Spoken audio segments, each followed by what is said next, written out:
ஈஸ்வரி முகத்துல கரிய பூசி கண்மணியோட வாழ்க்கைய தமிழ்ச்செல்வி காப்பாத்துனா நல்லா இருக்கும்னு நீங்க நினைச்சீங்கன்னா இந்த வீடியோக்கு ஒரு லைக் பண்ணுங்க.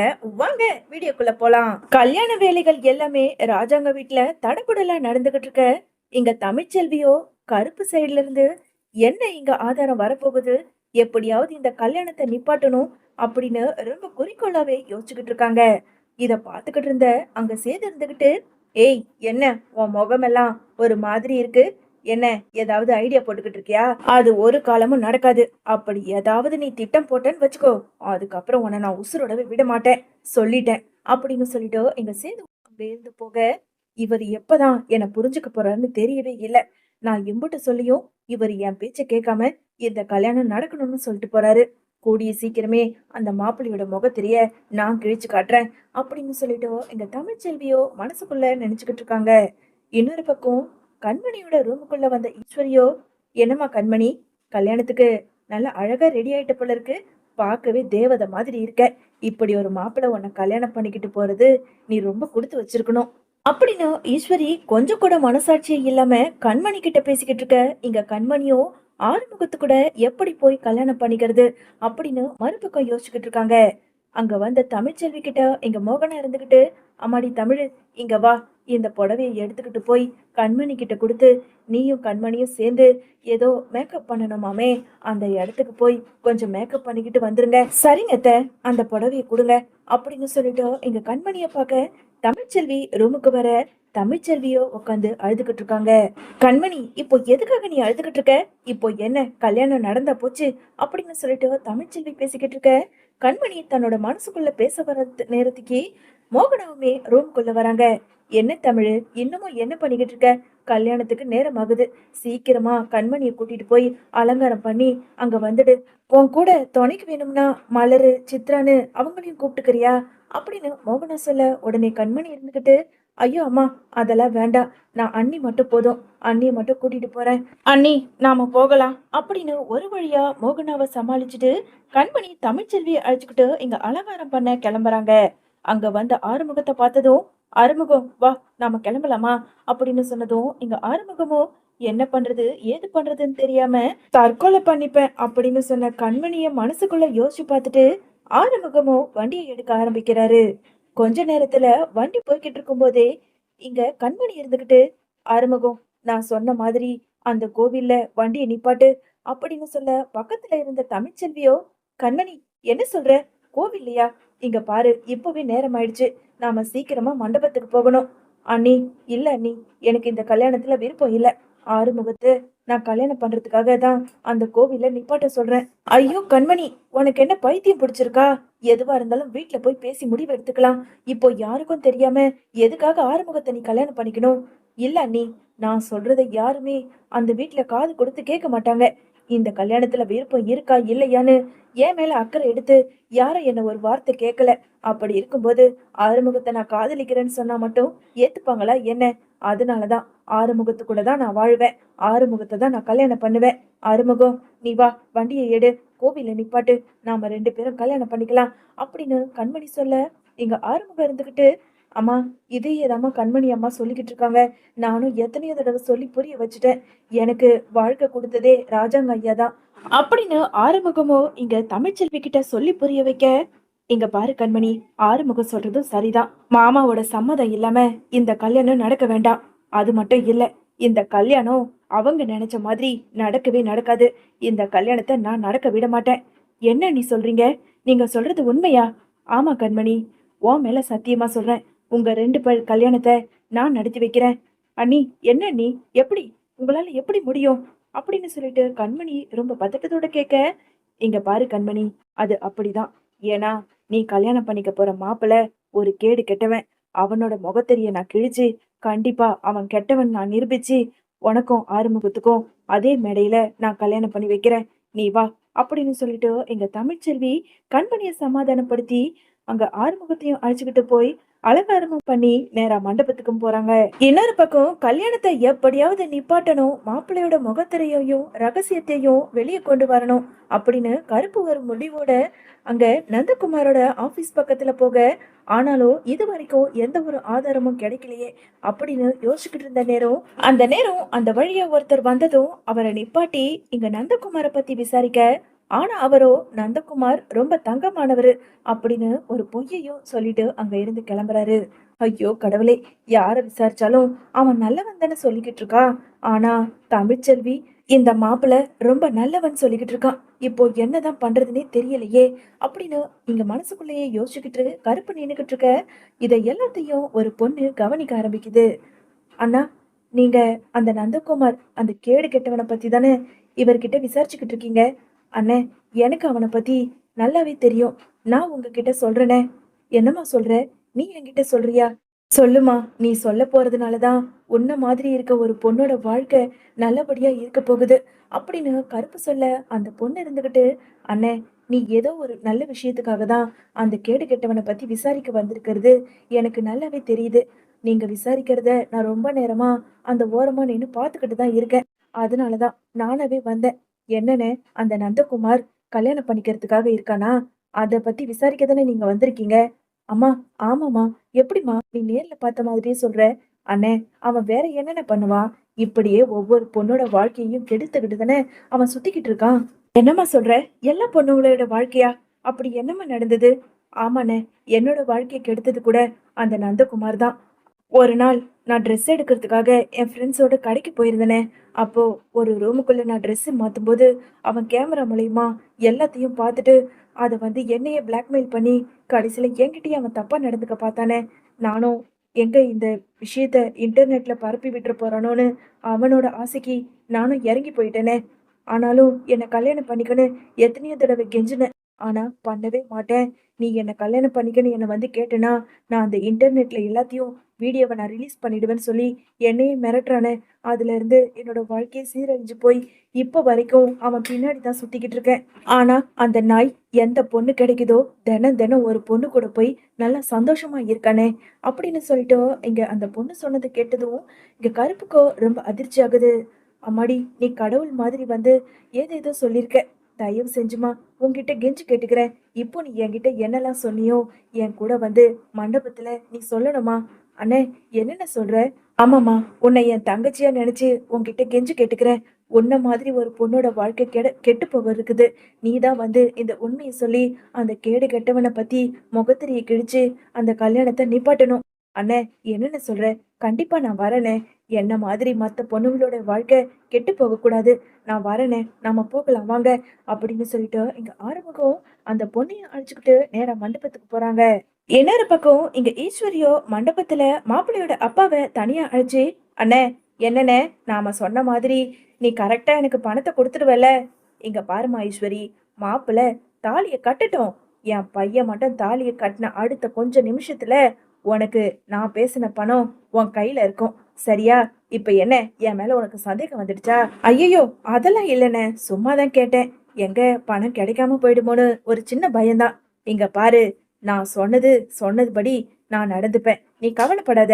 இந்த கல்யாணம் நல்லபடியா நடக்கட்டும் அப்படின்னு சொல்லிட்டு இங்க 2 பேருமே பெரிய திட்டம் போட்டுக்கிட்டு இருக்காங்க. கொஞ்ச நேரத்துல மணமேடையில மாப்பிள்ளை உட்கார, இங்க மோகனா கிட்ட ஈஸ்வரி இருந்துட்டு, அத்தாச்சி, சீக்கிரமா கண்மணிய கூட்டிட்டு வாங்க அப்படின்னு சொல்ல, மோகனாவுமே தமிழ்ச்செல்வி கிட்ட சொல்லி கண்மணிய கூட்டிட்டு வர சொல்றாங்க. உடனே இங்க கண்மணியோ, என்ன அண்ணி, கல்யாண மேடையில நான் போக போறேன். இப்போ கொஞ்ச நேரத்துல அவன் எனக்கு தாலியை கட்ட போறான். இதுக்காக தான் நீங்க திட்டம் போட்டு என்ன கூட்டிட்டு வந்தீங்களா? இது மாதிரி நடக்கும்னு முன்னாடியே தெரிஞ்சிருந்துதான் நான் ஆறுமுகத்தை கல்யாணம் பண்ணிக்கிறதுக்காக கோவிலுக்கு கூப்பிட்டேன். அதையும் நீங்க தடுத்து இங்க கூட்டிட்டு வந்துட்டீங்க. ஐயோ கண்மணி, நான் சொல்றத கொஞ்சம் கேளு. இப்போ நீ தைரியமா போய் மண்டபத்துல உக்காரு. கொஞ்ச நேரத்துக்கு முன்னாடிதான் கருப்பண்ண எனக்கு ஃபோன் பண்ணாரு. வந்துகிட்டே இருக்காராம். ஆதாரத்தோட வந்துகிட்டு இருக்காரு. எல்லார் முன்னாடியும் அந்த மாப்பிள்ளையோட முகத்திலேய நான் கிழிக்கிறேன். நீ போய் உக்காரு. இங்க பாருங்க அண்ணி, நீங்க சொல்ற ஒத்த வார்த்தைக்காக நான் போய் மண்டபத்துல உக்கார போறேன். அப்படி ஏதாவது நடந்துச்சுன்னா அடுத்த நிமிஷமே என்னோட உசுர் இருக்காது, பாத்துக்கங்க. உங்களை நம்பிதான் நான் போறேன் அப்படின்னு தமிழ்ச்செல்வி கிட்ட சொல்லிட்டு கண்மணியோ ஒரு வழியா மேடைக்கு வராங்க. மேடைக்கு கண்மணி வர்றத பார்த்ததும் அங்க இருந்த ராஜாங்கம், மோகனா, அப்பத்தானு எல்லாருமே சந்தோஷமா ஆனந்த கண்ணீரோட பாத்துக்கிட்டு இருக்காங்க. இன்னொரு பக்கம் சாவித்திரி ரொம்ப பதட்டத்தோட தாமரை இன்னுமே காணலையே, அந்த ஆதாரத்தை எதையும் கொண்டு வரேன்னு சொல்லி போயிருந்தா, இது வரைக்கும் ஆளை காணவே காணோம் அப்படின்னு மண்டபத்தோட வாசலையை எதிர்பார்த்துக்கிட்டு இருக்க தமிழ்ச்செல்வியும் இங்க கருப்பு காணும் அப்படின்னு சொல்லிட்டு வாசலையே பாத்துக்கிட்டு இருக்காங்க. ஐயரே, இன்னும் எம்புட்டு நேரம் தான் மந்திரத்தை சொல்லிக்கிட்டு இருப்பீங்க? சீக்கிரமா மாப்பிள்ளையோட கையில தாலியை கொடுங்க, கண்மணி கழுத்துல தாலியை கட்டட்டும் அப்படின்னு ஈஸ்வரி அவசரப்படுத்த, உடனே ஐயர் இருந்துகிட்டு கெட்டி மேளம் கெட்டி மேளம் அப்படின்னு சொல்ல அங்க மோளத்தாளங்களும் அடிக்க ஆரம்பிக்கிறாங்க. ஐயோ, தாலியை வேற ஐயர் கட்ட சொல்லிட்டாரு, இப்போ என்ன பண்றது? இப்போ ஒரே வழி, இந்த கல்யாணத்தை தடுத்து நிறுத்த வேண்டியதுதான். கல்யாணம் நடக்க கூடாது அப்படின்னு தமிழ்ச்செல்வி அங்க சத்தமா கத்த, உடனே அங்க மோகனா இருந்துகிட்டு, ஏ தமிழு, இப்போ எதுக்காக நீ தாலியை கட்டக்கூடாதுன்னு சொல்லிட்டு இங்க கத்திக்கிட்டு இருக்க? அத்தை, மாமா, என்ன மன்னிச்சிருங்க. இந்த கல்யாணம் நடக்க கூடாது. இந்த கல்யாணம் மட்டும் நடந்துச்சுன்னா கண்மணியோட வாழ்க்கை நாசமா போயிடும் அப்படின்னு சொல்லிட்டு தமிழ்ச்செல்வி சொல்ல, அங்க இருந்த சேதுவோ, ஏய், உன்னை நான் முன்னாடியே சொன்னல இந்த கல்யாணத்தை நிப்பாட்டாதன்னு, எதுக்காக இப்ப வந்து இங்க கத்திக்கிட்டு இருக்க? முதல்ல இந்த மண்டபத்தை விட்டு வெளியே போடி அப்படின்னு சொல்லிட்டு தமிழ்ச்செல்வியோட கழுத்து பிடிச்சு வெளியே தள்ளினாலும் இங்க தமிழ்ச்செல்வியோ, நீங்க என்ன அடிச்சு கொன்னே போட்டாலும் பரவாயில்ல, இந்த கல்யாணம் நடக்க கூடாது. உடனே அப்பத்தாவோ, ஏ கூறு கெட்டவளே, உனக்கு என்ன பைத்தியம் பிடிச்சிருக்கா? எதுக்காகடி இந்த கல்யாணம் நடக்க கூடாதுன்னு சொல்ற? எனக்கு ஒண்ணுமே புரியல தமிழு அப்படின்னு அப்பத்தா பேச, அப்பத்தா, நான் சொல்றதை கேளுங்க. இந்த மாப்பிள்ளை நல்லவனே கிடையாது. இந்த மாப்பிள்ளைய பத்தி ரொம்ப கேவலமா ஊருக்குள்ள சொல்லியிருக்காங்க. ஆனா இத முன்னாடியே நானு இவர்கிட்ட சொல்லிட்டேன். இவர் நான் சொல்றது மீறியும் கேட்காம இவர் பாட்டுக்குன்னு இந்த கல்யாணம் நடக்கட்டும்னு சொல்லிட்டு என்ன கழுத்தை பிடிச்சி வெளியே துரத்துறாரு. அதுக்காக தான் சொல்றேன், இன்னும் கொஞ்ச நேரத்துல இந்த மாப்பிள்ளையோட முகத்திரிய நான் கிழிச்சு காட்டுறேன். உண்மையை நான் நிரூபிக்கிறேன். தயவு செஞ்சு சொல்றேன், இந்த கல்யாணம் மட்டும் நடக்கவே கூடாது. என் உயிரே போனாலும் பரவாயில்ல அப்படின்னு சொல்லிட்டு அங்கேயே சத்தம் போட்டு தமிழ்ச்செல்வி கத்திக்கிட்டு இருக்க, இங்க ராஜாங்க இருந்துகிட்டு, என்ன சேது, இங்க என்ன நடக்குது? என்னதான் உன் பொண்டாட்டி நினைச்சுக்கிட்டு இருக்கா? ஒழுங்கு மரியாதையா அவளை இந்த மண்டபத்தை விட்டு வெளியே துரத்து அப்படின்னு சொல்லிட்டு ராஜாங்க ஒரு பக்கம் பேசிக்கிட்டு இருக்க, உடனே மாப்பிள்ளையோட அப்பா இருந்துகிட்டு, என்னங்க இது, ஏதோ சரின்னு சொல்லிட்டு நானும் ஊன மொத்த பொண்ண என் பையனுக்கு கல்யாணம் பண்ணி வைக்கலான்னு சம்மதம் சொன்னா, நீங்க என்னமோ வாய்க்கு வந்தபடி இந்த பொண்ணு என் பையனை பத்தி தப்பு தப்பா சொல்லிக்கிட்டு இருக்கு. என்ன செய்து, நீ ஊருக்குள்ள விசாரிச்சது போதாதுன்னு இப்போ உன் பொண்டாட்டி மண்டபத்தை கூட்டி கடைசியில எங்களை அவமானப்படுத்திக்கிட்டு இருக்கீங்களா அப்படின்னு சொல்லிட்டு மாப்பிள்ளையோட அப்பா ஒரு பக்கம் பேசிக்கிட்டு இருக்க, உடனே மாப்பிள்ளையோ, இல்ல, இந்த கல்யாணம் நடக்காது. அப்பா, வாங்கப்பா போகலாம். போனா போதுன்னு சொல்லிட்டு இவன் மேல ஆசைப்பட்டு நானும் கல்யாணத்துக்கு ஒத்துக்கிட்டேன். இல்லப்பா, இந்த கல்யாணம் நடக்கவே வேண்டாம். என்னையும் உங்களையும் அவமானப்படுத்தின இந்த கல்யாணம் நடக்க வேண்டாம், நாம போகலாம் அப்படின்னு சொல்லிட்டு இங்க அந்த மாப்பிள்ளையோ சொல்ல, உடனே ராஜாங்கமோ, சேது, முதல்ல தமிழ்ச்செல்வி இந்த மண்டபத்தை விட்டு வெளியே அனுப்பு அப்படின்னு சொல்ல, அங்க தமிழ்ச்செல்வியோ, கண்டிப்பா நான் இந்த மண்டபத்தை விட்டு போகவே மாட்டேன். ஏய், ஒழுங்கு மரியாதையா அப்படி போய் ஓரமா நின்னுடு. இந்த கல்யாணம் நடக்கணும். அப்படி இல்லைன்னா உன்னை அவ்வளவுதான். அப்பா, நீங்க இந்த கல்யாணத்தை நடத்துங்க. அது எப்படி இந்த கல்யாணத்தை இவன் நிறுத்திடுறான்னு நானும் பாத்துடுறேன் அப்படின்னு சேது ஒரு பக்கம் சொல்ல, இங்க ராஜாங்கமும் அந்த கல்யாணத்தையும் நடத்த ஆரம்பிக்கிறாரு. கொஞ்ச நேரத்துல இங்க மாப்பிள்ள கண்மணியோட கழுத்துல தாலியை கட்ட நெருங்க, கல்யாணம் நடக்காது அப்படின்னு சொல்லிட்டு கருப்பு அங்க மண்டபத்துக்குள்ள கத்திக்கிட்டே வராரு. கருப்போட சத்தம் கேட்டு இங்க சேதுவோ, என்ன கருப்பு, இவ கூட சேர்ந்துகிட்டு நீயும் இந்த கல்யாணம் நடத்தக்கூடாதுன்னு சொல்லி முடிவு பண்ணிட்டியா? அப்பா, இதுக்காக தான் சொன்னேன், இவனை வீட்டுக்குள்ள விடாதீங்கன்னு. பாருங்க, இப்பவும் தமிழ்ச்செல்வி கூட சேர்ந்துகிட்டு என்னென்ன பேசுறான். கருப்பு, வெளியே போ அப்படின்னு சேது ஒரு பக்கம் பேச, நான் போறேன் மாமா, நான் போறேன். அதுக்கு முன்னாடி இந்த கல்யாணம் நடக்க கூடாது. ஏன்னா இந்த மாப்பிள்ள ஒரு கேடு கெட்டவன், பொம்பளை பொறுக்கி அப்படின்னு சொல்லிட்டு கருப்பு சொல்ல, அங்க இருந்த எல்லாருக்குமே அதிர்ச்சி ஆகுது. பக்கத்துல ஒரு பொண்ணு நிக்க, மாமா, இந்த பொண்ணு யாருன்னு தானே பாக்குறீங்க? அம்மா, உன் வாயாலேயே எல்லா உண்மையும் சொல்லு அப்படின்னு கருப்பு சொல்ல, அங்க இருந்த அந்த பொண்ணும் எல்லாத்தையும் சொல்ல ஆரம்பிக்குது. இந்த நந்தகுமார் ஒரு பொம்பளை பொறுக்கி, இவன் என்னை எப்படி எப்படியோ யூஸ் பண்ணிக்கிட்டான். இவனோட ஆசைக்கு என்னை பயன்படுத்திக்கிட்டு ஒரு குப்பை மாதிரி தூக்கி போட்டுட்டான். எத்தனையோ தடவை கல்யாணம் பண்ணிக்க சொல்லி இவன் பின்னாடி நாய் மாதிரி போனேன். ஆனா நீ வேண்டவே வேண்டான்னு சொல்லி என்னை அவமானப்படுத்தி என்னை ஒதுக்கி வச்சிருக்கான். இந்த கல்யாணம் நடக்க கூடாதியா? என்ன மாதிரி உங்க பொண்ணோட வாழ்க்கையும் கெட்டு போக கூடாது அப்படின்னு அங்க வந்த பொண்ணு ஆதாரத்தோட சொல்ல அங்க இருந்த எல்லாருக்குமே அதிர்ச்சி ஆகுது. இதை கேட்டதும் சேது கொஞ்சம் கூட பொறுமையா இல்லாம நேரா அந்த மாப்பிள்ளையோட கழுத்தை பிடிச்சு, டேய் உனக்கு எம்புட்டு தைரியம் இருந்தா நீ ஒரு கேடு கெட்டவனா இருந்துகிட்டு என் தங்கச்சி கழுத்திலேயே தாலி கட்ட பாப்ப, உன்னை இங்கேயே கொண்டு போட்டுறேன்டா அப்படின்னு சொல்லிட்டு சேது கொலை பண்ண போக இத எல்லாத்தையும் பாத்துக்கிட்டு இருந்த ராஜாங்கம் அப்பத்தான் மோகனானு, ஏயா சேது கொஞ்ச நேரம் பொறுமையா இரு. தப்பு பண்ணவங்க கண்டிப்பா தண்டனை அனுபவிச்சுதான் ஆகணும். அதுக்கு நாம தண்டனை கொடுக்க வேண்டாம். நாம போலீஸுக்கு ஃபோன் பண்ணுவோம். போலீஸ் வந்து இந்த குடும்பத்தை புடிச்சுக்கிட்டு போகட்டும். எம்புட்டு தைரியம் இருந்தா என் பொண்ணு வாழ்க்கைய ஏமாத்த பாப்பாங்க. ஏய் ஈஸ்வரி, இந்த குடும்பத்தை எங்க இருந்து புடிச்சுக்கிட்டு வந்த? இப்படி ஒரு கேவலமானவங்களை புடிச்சுக்கிட்டு வந்து என் பொண்ணோட வாழ்க்கை அழிக்கணும்னு நினைச்சியா? நீ எல்லாம் உன்னெல்லாம் என்னதான் பண்றதுன்னு சத்தியமா தெரியல. சேது போலீஸுக்கு ஃபோன் பண்ணு, முதல்ல இவங்கள புடிச்சு கொடு அப்படின்னு ராஜாங்க சொல்லிட்டு இங்க கண்மணியோட வாழ்க்கைய பத்தி நினைச்சு அழ ஆரம்பிக்கிறாரு. உடனே அங்க மோகனாவோ, என்னங்க இப்போ எதுக்காக அழுதுகிட்டு இருக்கீங்க? நீங்க கவலைப்படாதீங்க. இல்ல மோகனா, என் பொண்ணோட வாழ்க்கை இப்படி ஒவ்வொரு தடவையும் கல்யாணம் நின்னு போகுது, இல்லனா நிச்சயதார்த்தம் நின்னு போகுது. இதையெல்லாம் நினைக்கும் போது என் மனசு அப்படியே வெடிச்சு போகுது. இப்ப கூட பாரு, மண்டபம் வரைக்கும் வந்து மேடை வரைக்கும் வந்து கடைசியில என் பொண்ணோட வாழ்க்கை இப்படி நாசமா போனதை நினைக்கும் போது ரொம்ப மனசுக்கு கஷ்டமா இருக்கு. என் பொண்ணோட வாழ்க்கை என்ன ஆக போகுதுன்னு எனக்கு தெரியவே இல்லை அப்படின்னு ரொம்பவுமே அழுதுகிட்டு இருக்காரு ராஜாங்கம். இதை எல்லாத்தையும் பார்த்துக்கிட்டு இருந்த இங்க தமிழ்ச்செல்வி இருந்துகிட்டு, மாமா நீங்க கவலைப்படாதீங்க, இந்த கல்யாணம் கண்டிப்பா நடக்கும் அப்படின்னு தமிழ்ச்செல்வி சொல்ல அங்க இருந்த அப்பத்தா இருந்துகிட்டு, என்ன தமிழ் சொல்ற? இந்த கல்யாணம் எப்படி நடக்கும்? அதான் மாப்பிள்ள ஒரு பொம்பளை பொறுக்கின்னு தெரிஞ்சு போலீஸ் அரெஸ்ட் பண்ணி கூட்டிட்டு போயிட்டாங்களே, அப்படி இருக்கும்போது இந்த கல்யாணம் எப்படி நடக்கும் அப்படின்னு சொல்லிட்டு அப்பத்தா சொல்ல, இல்ல இந்த கல்யாணம் நடக்கும். ஆறுமுகம் கண்மணியோட கழுத்துல தாலிய கட்டுவாரு. ஆமா மாமா, கண்மணியும் ஆறுமுகமும் உயிருக்குயிரா ஒருத்தருக்கு ஒருத்தர் காதலிச்சுக்கிட்டு இருக்காங்க. இந்த விஷயத்த எப்படி உங்ககிட்ட சொல்றதுன்னு தெரியாம தான் உங்களோட எல்லாரோட சந்தோஷத்துக்காக கண்மணி இந்த கல்யாணத்துக்கு ஒத்துக்கிட்டா அப்படின்னு சொல்லிட்டு தமிழ்ச்செல்வி சொல்ல அங்க இருந்த எல்லாருக்குமே அதிர்ச்சி ஆகுது. உடனே சாவித்திரி இருந்துகிட்டு, ஏய் என்னடி சொல்ற? என்னதான் இந்த கல்யாணத்தை நீ நிப்பாட்டிட்டாலும் நீ சொல்றத நாங்க நடத்திடணுமா என்ன? கண்மணி என்ன இது? ஆறுமுகம் என்ன? நீங்க ரெண்டு பேரும் உண்மையாலுமே காதலிக்கிறீங்களா? என்னதான் காதலிச்சாலும் அண்ணன் கண்டிப்பா இந்த கல்யாணத்துக்கு சம்மதிக்காது.